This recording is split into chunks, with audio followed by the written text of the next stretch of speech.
Okay, we are live on YouTube and as well as Facebook. And yes, sir, we are locked in on IG as well. Let's go. Let's do it. Let's do it. Let's do it. So let's go ahead and tap in, man. What's going on, family? Welcome to, do we want to call this even an episode? Welcome to another session with us, man, here in the coaches Yeah. corner. Another session. We've got some things we want to talk about and chop it up with you guys today. For those of you guys that are maybe new to this live, my name is Coach Tice. This is Coach Kalen. We are the Yo, minds what's behind going on, fam?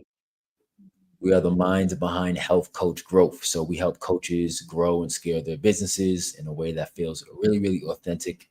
And we do it through a couple of different ways, including helping them find their messaging, positioning, and thought leadership, build content systems, as well as have really, really solid and authentic sales processes. So feel free to learn more in any way that you can by DMing us or clicking the link in the bio or wherever you may be watching this. And so, man, got a couple things to jump in today. To the guys today, we're going to be talking about how to develop a super dope program. So how to get your product on point. We're going to be talking about heart posture. So we're going to be talking about heart posture in business and content and sales. And we're going to talk about the difference between intuition and discernment. So it's going to be a little bit of a topic loop, but I'm sure it'll all come together, man. So, bro, where should we start, man? Man, that's a good question, bro. We have some heavy hitting topics here. Honestly, there's so much to talk about, bro. But why don't we start with some relevant wins, either from our clients or just anything that you want to share? Hmm. You know, a win for me, bro. It's funny because we talked about owner's intent in one of our live streams last week, and like learning what intent in what place does your business play a role in your actual lifestyle. I had a one-on-one with the client today that is doing really, really well since they joined in and since they've been working with us and their business is growing. And it was funny, man. We was chopping it up, and she was just explaining like how this growth in her business was it's actually allowed her to do. Like she even brought up a scenario where like her husband went to buy a new truck, and I guess something was, sometimes when you're buying a car, you got to make the bank transfer or something. I guess the the money was held up somewhere, and she was just like, "Yeah, baby, just here, hun, just take it from my account."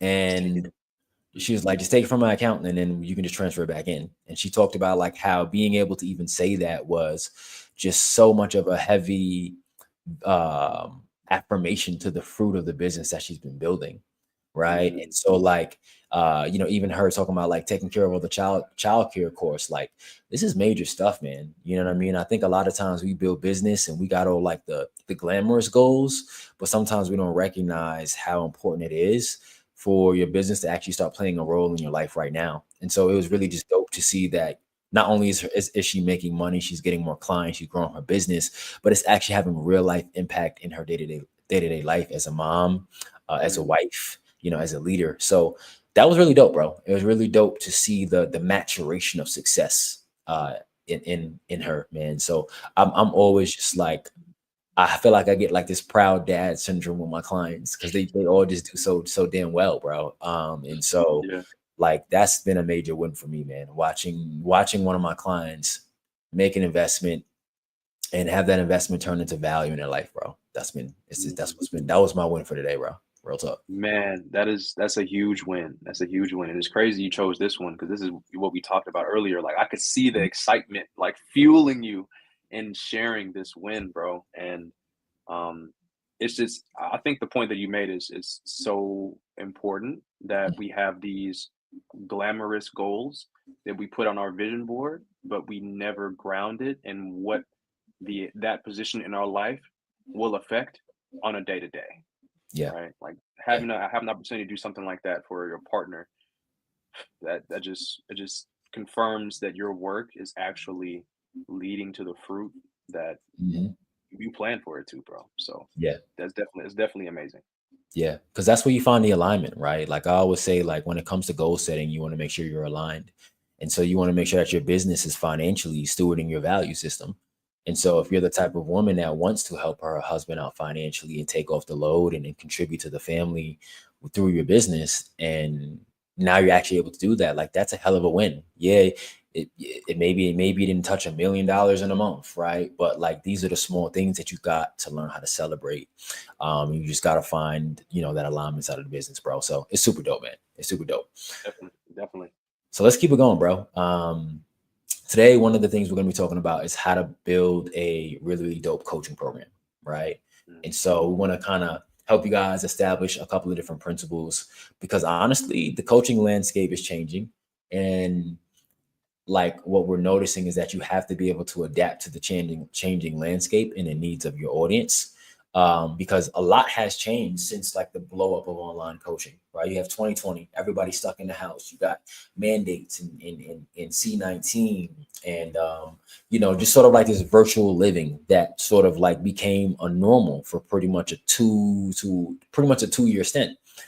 Now, things have opened back up more. People are looking for more community. People looking to be served in more intentional ways.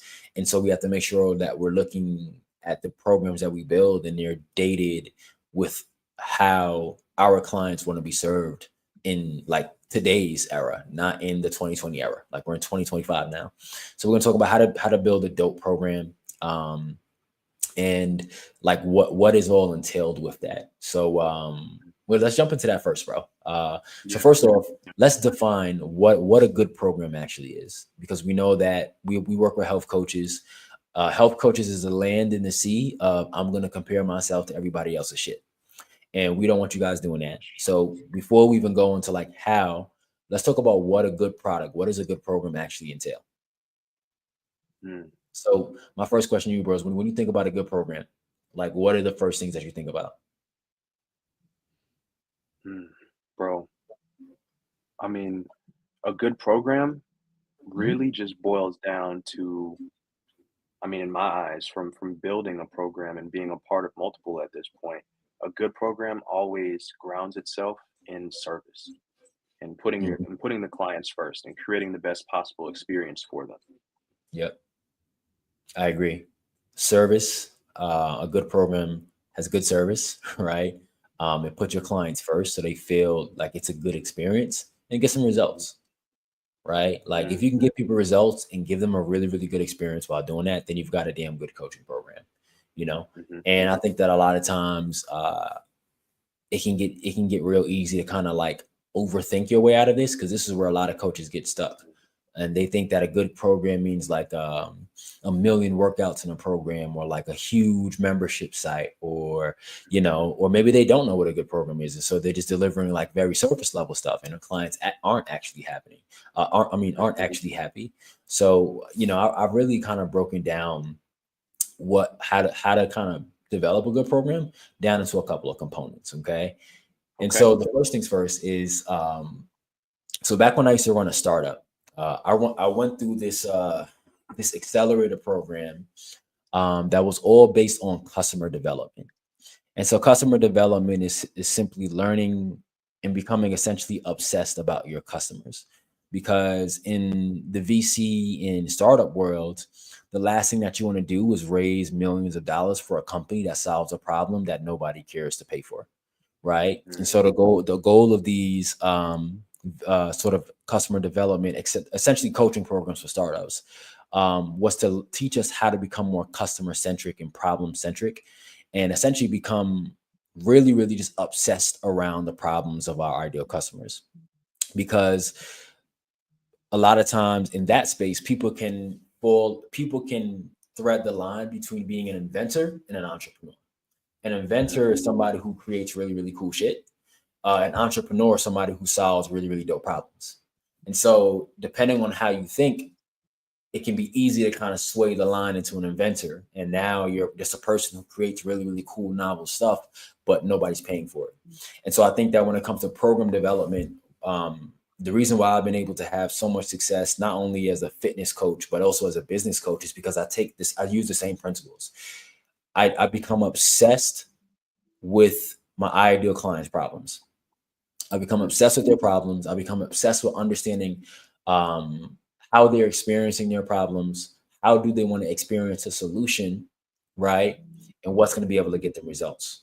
And so before you even think about like what your program needs to look like or the PDFs, we jump in Canva, become a program designer.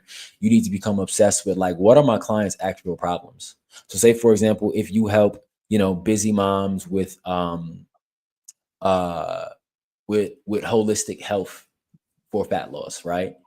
And you know, there are tons of different like ways that they can, or purchases or different things that they can make in the market, right?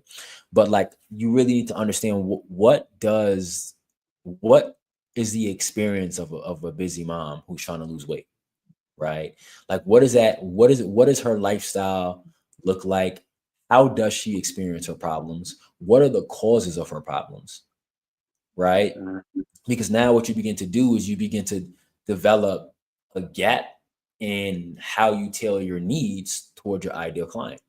For example, a busy mom, one of her challenges is definitely going to be time. It's definitely going to be like mental capacity, right? Mhm, mhm, So like you being able to tailor your solution to how she needs to solve her problem is what's going to make your program really, really dope and effective for her. And it's just also mm, a reason why having a niche is so important because the stronger your niche is and the more specific your niche is, the more specific of a problem you can solve, which means the higher a gap you can, the bigger the problem that you can solve, and the higher the depth of the problem that you can solve, which means the greater the depth of the solution and a greater price point that you can charge. Hold on, Right? you said a lot. You said a lot there. You I, said a whole lot there. we're going into niche now, Yeah, but yeah. yeah. Where do you need me to restate it? Where do you need me to reground it? Man, like there was so many great points there, but it really just sounds like, as we're bridging into niche, Mhm. what matters most is deeply understanding your ideal client, right? Yes, Because what I don't hear people saying a lot is understanding how your ideal client wants to solve their problems. exactly. How your ideal client wants to solve their problems. Think about that for a second. Everybody wants to help CEOs get in shape because they're under this assumption that CEOs will pay them a fuck ton of money. That's fair. But like, do you guys understand the life of the day to day of a CEO? Like what it really looks like? Because most Mhm, CEOs, their day to day is stacked with meetings. It's stacked with high stakes, high pressure decisions. It's stacked with dealing with people, dealing with priorities, having to, make decisions under stress. Do you think that they got time to go to go cook at the end of the day and take a picture of their meal prep for their social media? No, they don't. They don't even have the mental capacity for that shit.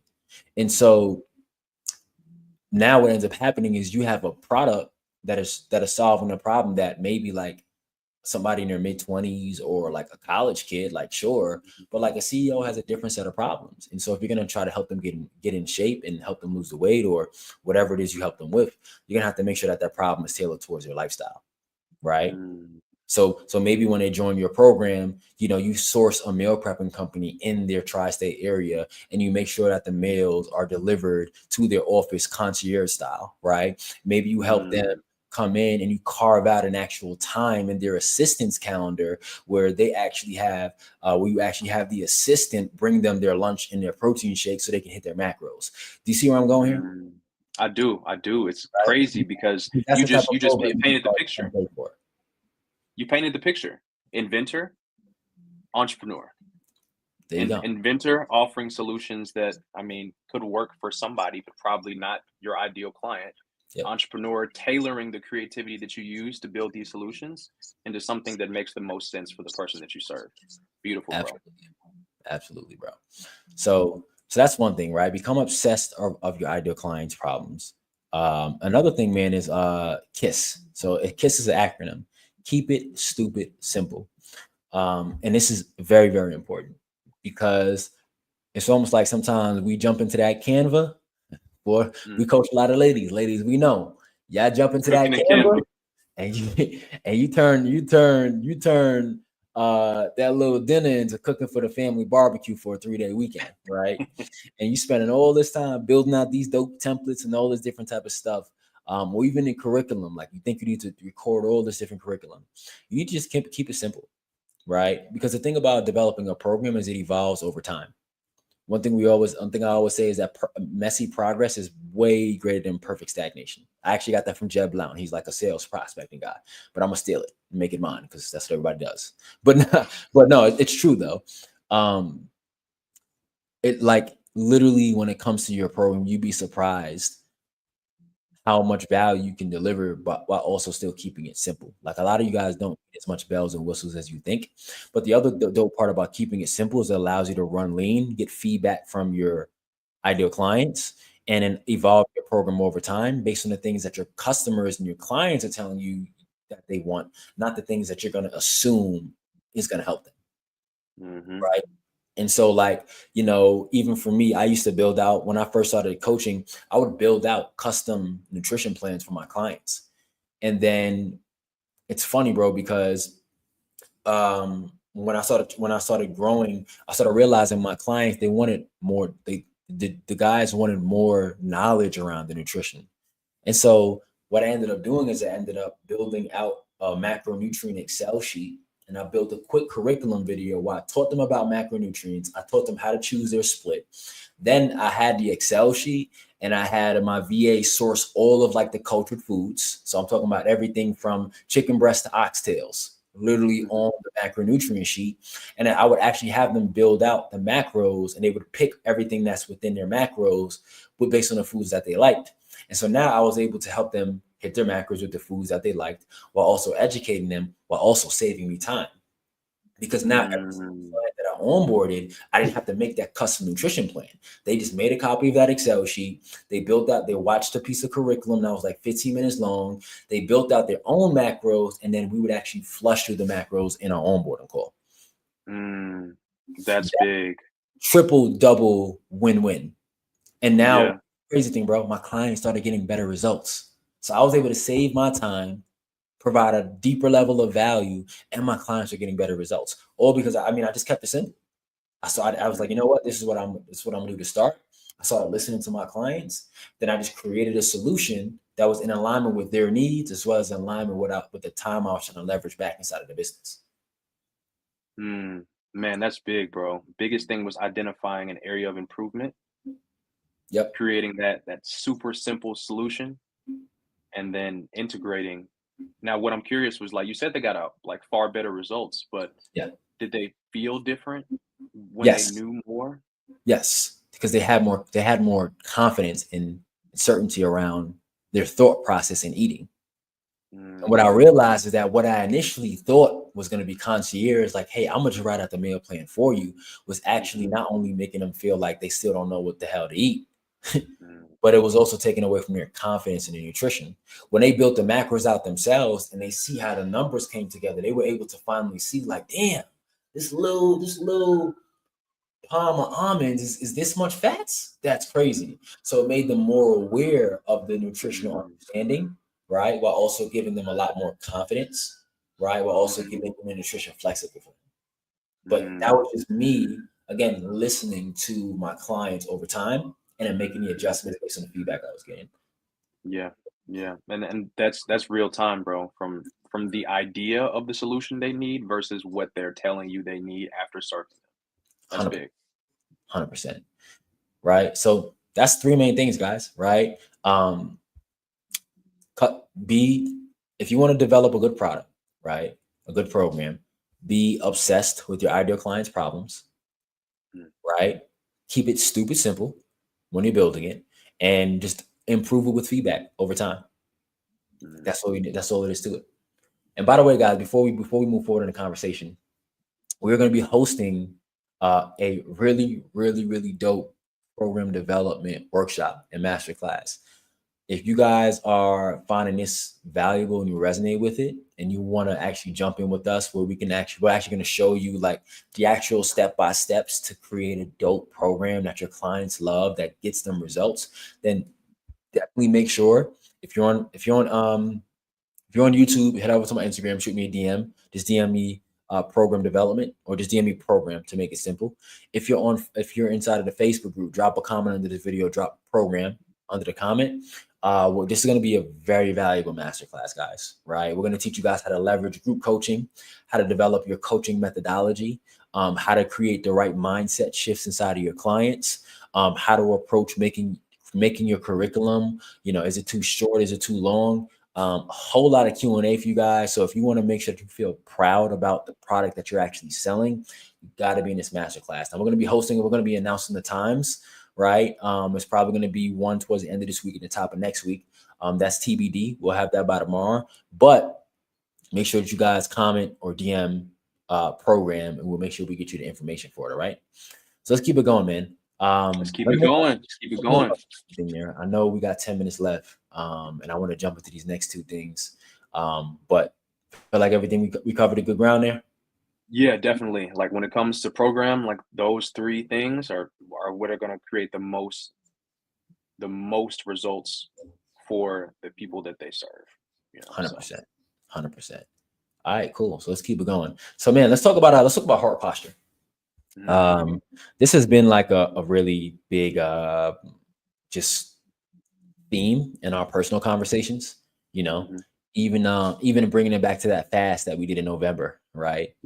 And how we were able to learn about like heart posture through fasting, right? Through fasting for God. And that has really had a lot of impact on me over these last couple of months, bro. I found myself checking my heart posture personally a lot, and like, why am I doing things? But one thing that it has really served very well inside of business, and it's something that's also been, as things kind of download through me, I typically download them into our clients as long as I've kind of distilled it and I make sure it's appropriate for teaching. And one of the things, even like speaking to Kaylee today and Coach Phyllis, like talking about heart posture in sales and content is huge, right? Like when you're having that sales conversation, just having the heart posture of I'm here to serve, whether this person makes a decision or not. Same thing with content. Like I'm putting out content to serve, whether it gets a ton of engagement or not. What I think when you have the right heart posture behind things, and you're not thinking with the right, and you're not thinking with a consistently transactional mindset, it allows you to just show up in a space of servitude. It allows you to show up more authentically, and honestly, it allows you to show up in a way that actually attracts your ideal clients, because you're not coming off transactional, you're not coming off needy, you're not coming off like you're coercing somebody or like somebody owes you anything, right?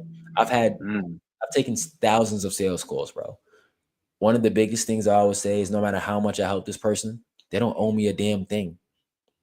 I'm only here to serve, help them understand their problems, position them a solution, and help them make a decision, whether that decision is to work with me or not.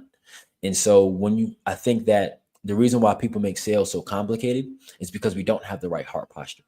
And so we're always giving to get, and we end up on this emotional hamster wheel of, I feel like I gave this and didn't get this.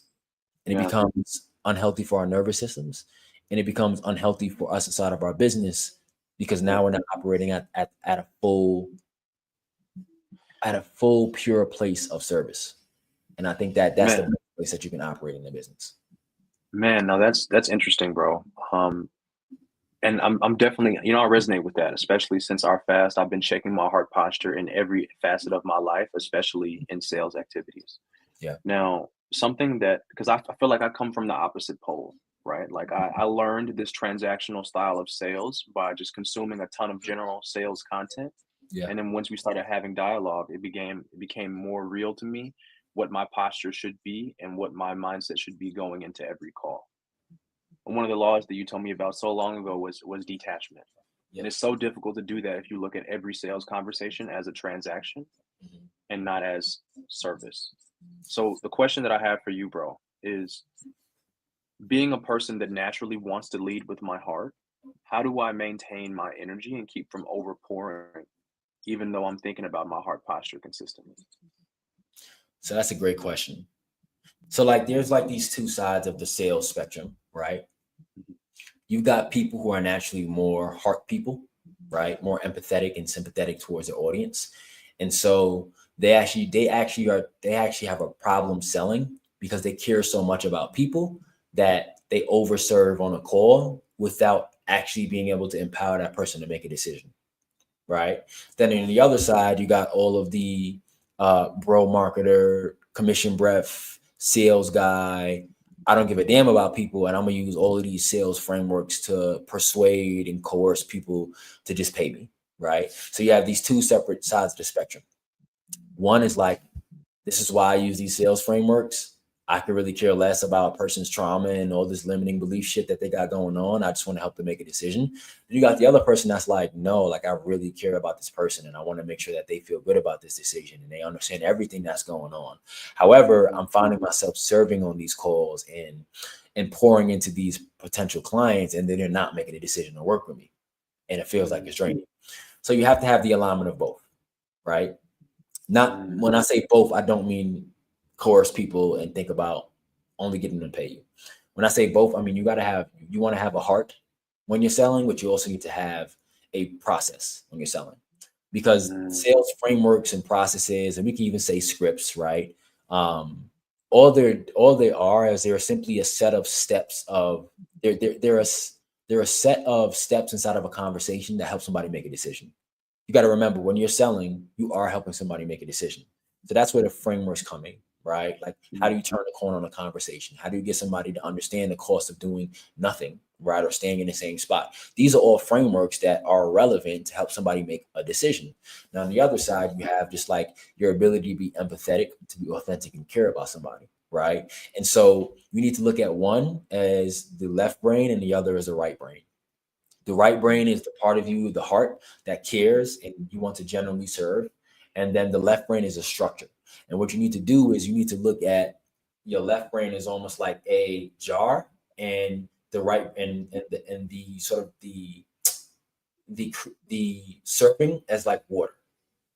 Water needs to, if I just pour some water into like nothing, it's going to spill everywhere, right? But if I pour the water into the jar, then it's contained where it needs to be, and it actually has the proper utility of this mason jar, so I can drink it when I get thirsty. And that's happening inside of a sale. You need to be able to make sure that you have the frameworks to help somebody make a decision. But in that process, you're serving at the highest level and you're letting them know that you care about them and you're helping them better understand their problems and be empowered to make that decision. Well, I love that analogy, bro, because everybody's always talking about how much they literally pour into other people and they end up empty. Your Yeah. process is what keeps you from doing that. Yep. You can pour, but if you pour with process, then you will never end up empty at the end of a sales call. You'll always leave knowing that you were in service of people. I love that, bro. 100%, man. So yeah, I mean, and that's a big thing. Like, our clients are all heart people. So, if you're the type of health coach that you generally care about your clients, like you really want to serve them at the highest level, you don't feel comfortable, coercing people to pay you money and being manipulative and combative when you're having conversations. If that's just not your vibe, then like, we're the coaches for you. If that is, then so be it. There's tons of other coaches out there, but like, you're about your dollar, but you're also about your values and your integrity. Like, that's how we kind of rock and roll on this side of things. But cool, bro. So we only got 3 more minutes before you got to jump, bro. So let's talk about this last thing, man. And I want to keep this short and as consolidated as possible. And I really feel like it could be its own episode if I'm just keeping it a whole 100 with you. Everything probably could if we're being real. Right. We're going off into the deep end. But man, let's talk about intuition versus discernment, because it appeared to me the other day as I was making a decision about investing into something, that gut feeling that you have that oftentimes can lead you from being led astray or being hurt, the intuition that we have a lot of times can become a limitation. And I see this a lot, especially when it comes to making decisions, especially when it comes to business. We have our intuition, which is good. Our intuition is made to protect us, right? Our intuition is built from our past experiences, trauma, times we've been hurt, times where we actually have to learn like what it really is out here in these streets and in this real world of decision making, right? So the cold world. Right? It's a gut feeling. It's a gut feeling. It's a fleshly feeling that is meant to preserve us from harm, and it's needed. And oftentimes I hear people say, man, I got to go with my intuition. And I had to challenge that on myself, because I found myself saying that the other day when I was thinking about making this investment, and it was a pretty big investment. And I realized that there's a difference between intuition, which is a gut reaction, and discernment, which is a wise conclusion. See, while intuition is based on mostly negative things, right? Concluded biases, emotions, personal wounds that are unchecked, times where you've been burnt, times where people have done you wrong, past experience. It's instincts. It's like an unconscious, picking up of things that are negative, right?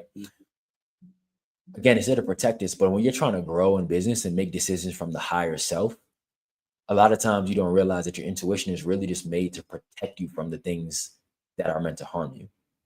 Whereas discernment is actually the ability to judge well and carefully based on principles, evidence, context, and really just like a deeper meaning behind things. So this typically comes from experience, right? From logic. Your discernment comes from a lot of your principles, especially spiritually, right? And the reason why I felt like it was so relevant to talk about this, because a lot of you coaches right now, you are building your business and you're following your intuition into failure. And you've had these experiences. Maybe it was investing in bad coaching, or maybe it was trying a certain business model, or maybe it was putting out content this way. And so your intuition has guided you towards doing certain things the same way that keep you away from things that hurt you. But sometimes inadvertently, it keeps you away from the things that are actually going to allow you to grow. And so, I always advise people to start.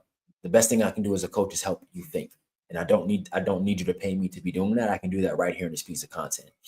And I think the best thing that we can learn to do is actually have discernment and have our decisions be led by discernment, which are based on principles and context and logic and information that we gain from our experiences over time, as opposed to just that gut feeling that says, I'm scared here, this sounds fearful, and I need to make sure I move back into my safe place. Because we all know growth is never in a safe place. No, it's so far out of your comfort zone that sometimes it's hard to even see. Facts.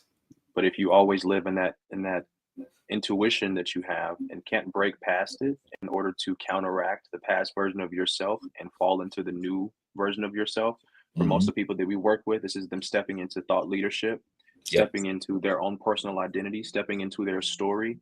It's uncomfortable. I mean, just like Erin, like the first alchemy session that I hopped on her with, alchemy sessions where we just distill her entire story into something that is tangible and relatable to the people that she serves. When she started telling that story, it was new, it was uncomfortable. She had no past skills with using her experiences and her content to connect with her audience. 3 months later, now she's going live, talking about her own experiences, her own struggles, the pain points of her clients that she served. And she's connecting with people 10 times more heavily. Facts. So yeah, man, it's so important, bro. Right? It's so important. Like literally, your intuition could be like, "Hey, I tried to do this thing, and that was new to me when I was a kid, and I got made fun of, and now you have this wound that is literally turned into your gut feeling when it's time to get out your comfort zone, that pushes you away from doing things that might actually take your life or your business to the next level." Right? Discernment is based on principles. It's based on context. It's based on experience. It's based on wisdom. Right? And so sometimes that fearful decision is going to feel fearful either way, but you got to decide what's guiding it. So, yeah, fam. Man, this is rich, bro. As always, man. Another connect here at the Coach's Corner, guys. I hope you guys. I hope we want to check the temperature, man. If you guys are enjoying these conversations, man, definitely drop a comment. If you're, we only post these. We actually post these on. We post these on YouTube, right under the lives. You guys can find me on YouTube at Coach Tice, Tyse, and then they're also inside of our Facebook group where we actually give free coaching and materials So wherever you guys are watching, man, if you're on Instagram, feel free to DM me. Let me know if you're finding value in these coaches corners conversations, man. This is something that just right back to what we was talking about. It feels good to us, and we're talking about things that are relevant for you guys that we feel could be of value. So we're just gonna keep on doing it. With like it's not attached to the views or the growth. Like that's what we run ads for. We run ads to get in front of clients, right? This is That's more a just fact. like we want to give you insight to how we think the things that we're navigating, how we're helping our clients, and what's allowing them to grow. So, man, we appreciate you guys for tapping in. Again, before we go, we got a program development masterclass. Again, if you're a coach, I want to develop a dope program that your clients love, that gets some results that they keep wanting to come back and pay you for. If you want to develop your coaching frameworks, your methodology, learn how to get leverage, learn what the right tech stack is in your coaching business, how to go from one-on-one to group in a way that's effective and builds community, like you're 100% gonna want to tap in. So again, just DM me or comment program, and we'll get you over the details of when we're gonna be having that. But other than that, man, that's really it for tonight, bro. Appreciate you for tapping in, and guys, until next time. Peace.